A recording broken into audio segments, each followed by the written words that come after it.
Hello Internet, today we're going to be looking at a game called Stay Home, which is a pretty recent release on Steam. I found this in my continued quest for good indie zombie games. It is a first-person shooter made by a solo dev, and in this video we're going to talk about the good and bad of it and my thoughts on whether it's worth your time. To give the most basic overview, this is an indie version of Call of Duty Zombies. Most of us zombie fans are at least familiar with that style at this point. It was a fun diversion that appeared, I think, exclusively in the Black Ops series of Call of Duty. Lots of folks liked fighting Nazi zombies, and the simple wave defense gameplay is repetitive, but it became hugely popular. And this sort of style also existed in an indie form many years ago. I remember playing Half-Life 1 mods that are basically that same style when I was a teenager. My memory says it was called Brain Bread, but I just looked at some screenshots of that and I think I'm misremembering and confusing what game was what. Anyway, having a look at the Steam page here, this is described as a quote, breathtaking first-person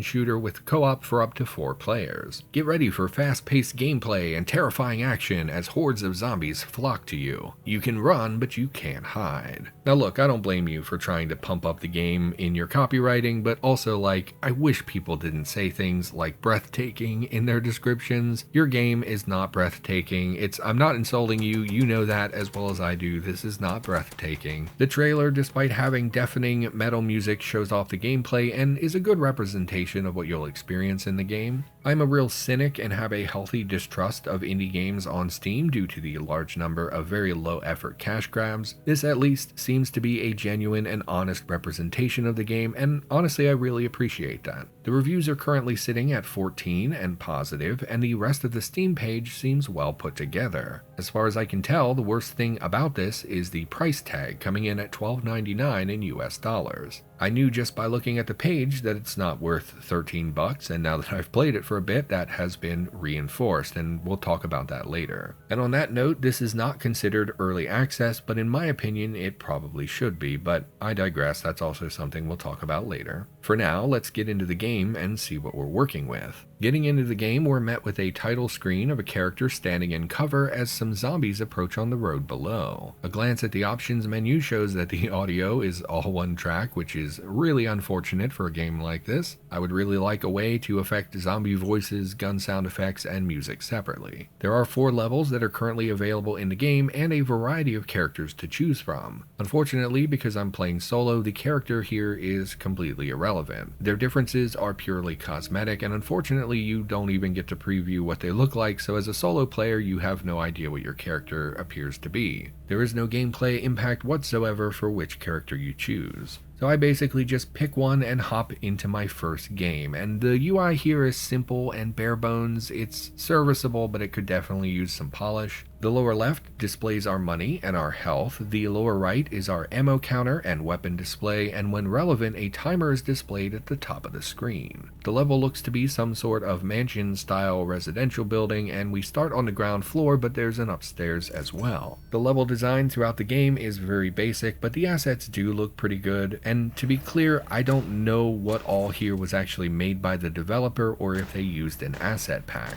I often see feedback where people will complain when an indie dev uses pre-made asset packs, but I personally think it's completely fine. Like most people who make an indie FPS don't make their own gun sounds, right? They go online and they find a free audio library like Zapsplat and they use those sounds. I think there's absolutely nothing wrong with this, but as a reviewer it means that when I say something like, oh well the wallpaper looks nice, I actually have no idea if I'm praising the dev or if that's a pre-made asset. So I'm a little reluctant here to comment on the zombie models and the background textures and the gun models, things like that, because I don't know what the dev actually made. Now the first thing that stands out to me here is that the game actually runs surprisingly well. I came in expecting there to be pretty bad visual lag, especially as more and more zombies spawn, but the frame rate held pretty steady throughout the game, which in my opinion deserves a little praise. We have all played those solo dev horror games where the game is bare bones and yet for some reason it runs at 12 FPS. So Stay Home actually has a nice steady frame rate throughout the entire game, even when there's 24 zombies that it's keeping track of.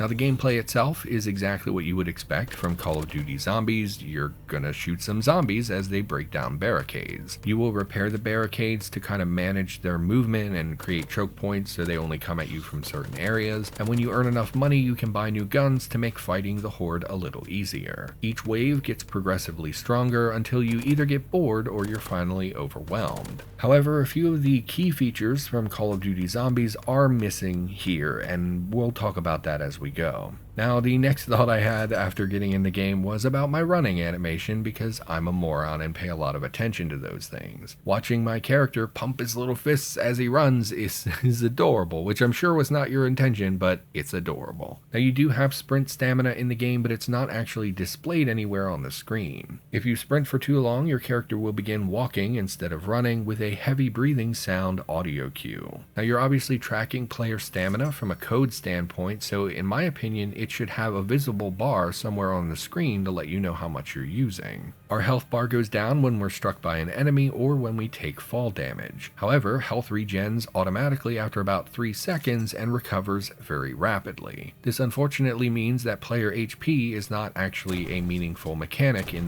at all in the game. There's no managing or buying health kits, there are no purchasable HP upgrades or buying regen or anything like that that might have fleshed this out a little bit. I think that's pretty unfortunate. I think a game like this should have those kind of upgrades. Now, the weapon we began with is a pistol, and in true Call of Duty Zombies fashion, there are outlines of various weapons along the walls. These can be purchased using our in-game currency, but unfortunately the prices are not displayed unless you already have enough money to purchase them. Now, this is a pretty small thing, but I also think you should fix it, and it should be an easy fix. You kind of want your players to know how much the weapons cost ahead of time so that they can work to save up for that preferred gun. And as it stands right now, you just see the red outline with no idea of how much cash you need until you actually have enough cash to buy it. Now, earning money is done by either dispatching zombies or by repairing your barricades. In the early game, you're scraping for every dollar, with repairing barricades being your primary source of funds. However, by wave 4 or 5, you will have enough money to buy basically whatever you want, and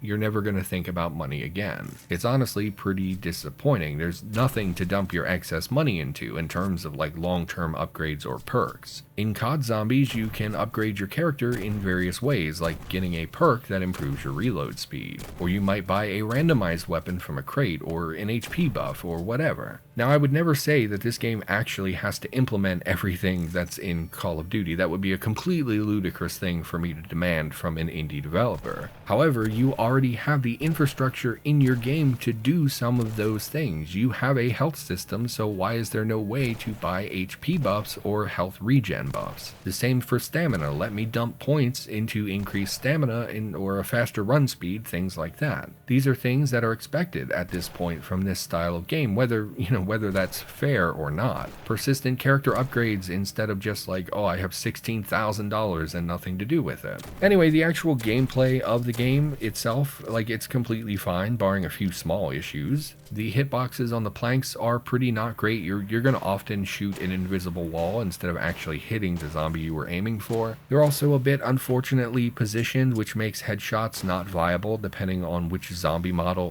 the height of the zombie model that you're currently facing. On that note, I do think you did a really good job at varying the enemy models. A lot of games like this would use the same one over and over and over. You would shoot the same guy, basically every zombie in every wave would be the exact same model. You actually have some variety here, both male and female models, which again is something that many games in this style would forget. They would just make one bald male zombie and that would be the only one you see. And while all of these creatures do look very similar and have the same basic color scheme and things like that, I think the variety here is pretty satisfactory. As for randomized drops, I actually only found 2 pickups as I was playing the game. The first one is the standard double points, which makes it so you earn double the cash for a short period of time. This is pretty not valuable. Again, as I said, by the time you're at wave 4 or 5, you have enough money to buy anything you could conceivably want, so it's not super relevant. And then the other pickup was a bomb or a nuke or whatever, which destroys either all enemies in the wave or just all enemies in proximity to you. I couldn't really tell. Both times I had it, it just killed everything. And unfortunately, there's no visual cue for this pickup. It just causes the enemies to ragdoll, which is a bit disappointing. That could for sure use some polish. There's really no reason you couldn't put a mini explosion effect or something to indicate that you picked this up. Anyway, that's my overall summary of the game, by the way. It's totally fine, but it definitely needs some polish. Now, at about wave 10, the game just stops being fun for me. Enemies at that point feel very bullet spongy. Most of them are running now instead of shambling, and it just becomes a game of running in circles and pumping round after round into them. And this is a sort of natural progression. That's how most games like this go, but it just stopped being fun to me personally. The game does have co-op, and I think maybe if I were on with a few buddies, I could have played for a while longer, but without persistent character upgrades, there's just not a lot here. There's really just not a lot of incentive to keep playing after a certain point. But anyway, moving on, there are a total of 4 maps that are included with the game. The first 2 are residential style, and the third is a zombie arena with like no furniture or anything, and then the last one is just sort of a big open warehouse with concrete textures. And while I think it's nice that you included multiple maps, the level design here is not particularly good. I don't want to say it's bad, but it's definitely not good. 2 of the maps are just large open areas that lack anything of interest, and the first 2 maps, in my opinion, should have been combined into one larger map. There's also only 1 purchasable expansion in the entire game, so like normally in this genre of game, you start in like one small area of the map, and then as you gain cash, you would purchase doors or walls, which would open up new segments of the map. These new segments would contain new upgrades or new purchasable weapons, things like that. So in addition to buying upgrades and weapons, you're also buying more space for you to move around in. However, this game only has 1 such unlockable area, which appears in the second map. Since the first 2 maps have very similar aesthetics, I think it would have been better to combine them into one location and allow the player to unlock segments as they go. The maps overall feel very small and uninteresting. You will see every inch of them within, 30 seconds of playing the game. If there's one piece of feedback that you listen to after watching this video, I would encourage you to expand and polish your maps. As of right now, there is essentially no exploration. You're just in a box fighting the same enemies over and over. Level design is a key component in this style of game, and I find it to be really lacking in Stay Home. Another main aspect is weapon selection and variety, which I think you did a much better job with that. You have a decent variety of firearms in the game, and mostly they feel pretty fine to use, I guess. Now, I did notice that the recoil is a bit I just don't care for the recoil. On this weapon, for example, if you hold down the fire key, it leads to it pulling up and to the left in a very predictable way. Something about this makes the gun feel very basic and unsatisfying to use. It reminds me a lot of like the late 90s, early 2000s shooters. There's just really no variability to it, so you would see this a lot in like Soldier of Fortune or Quake 2, something like that, where you fire your machine gun and it always moves in the exact same pattern. I think modern games have moved away from this. There's a lot more variability in recoil, which makes it a lot more interesting aesthetically to look at. Anyway, it just makes it really easy to compensate, but it also feels really unsatisfying to fire your guns. And I will also say that even when I increased my FOV, some of these weapons take up a huge amount of screen space. They felt very obtrusive and like they're in the way, and so I didn't want to use them, which is not, ideal. You want your players to try the different weapons. But anyway, let's move on now to what is probably my most brutal feedback, and I'm sorry, but I have to say these things. Now, the biggest, most glaring issue with this game is its price point. Stay Home currently costs $12.99 on Steam, and the game is not remotely worth $13. Now look, I know you probably spent many hours working on this. You probably poured a lot of time into putting this together, and you feel like you should be compensated for the amount of work you've done.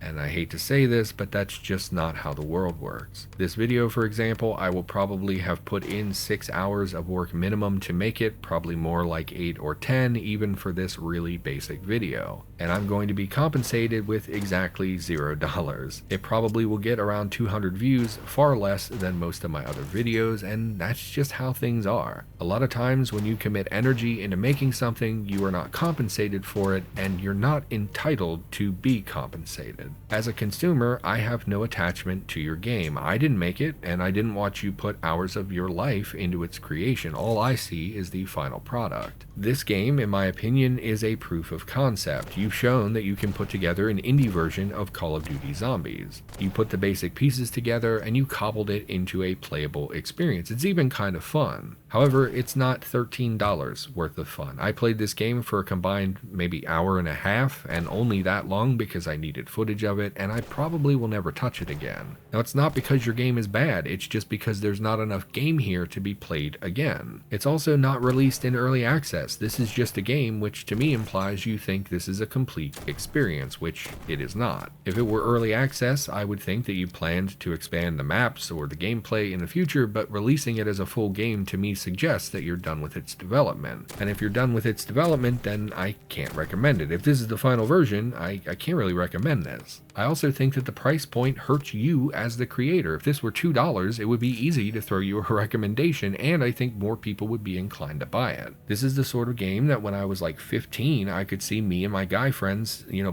all of us buying this and playing it together. So in the end, I respect that you set out to make an indie version of Call of Duty Zombies. I like the variety in your enemy models, the fact that the game runs well, and that you have a large variety in weapons. But the level design with a lack of expansion, the invisible walls, the lack of player upgrades, and the lack of overall polish means it's impossible for me to recommend this game for $13. If you update your game more in the future, or if you drop the price, then I would give you my support. I love indie devs, like really I do, and I respect what you've made, but you've fallen into the trap that many developers do, which is to be biased when you're setting their price point. You have obviously put work into making this game, but as a consumer, all we see is the final product, which I don't believe is worth $13. And with that admittedly unkind assessment, I think this video has drawn to a close. Everyone, thank you for watching. I hope you enjoyed the video. I would like to make more indie zombie reviews in the future, so if you enjoyed this, please hit that thumbs up so I know people actually want to see this kind of content. I'll be back hopefully in the near future to tackle another game, and thanks for watching. I'll see you next time.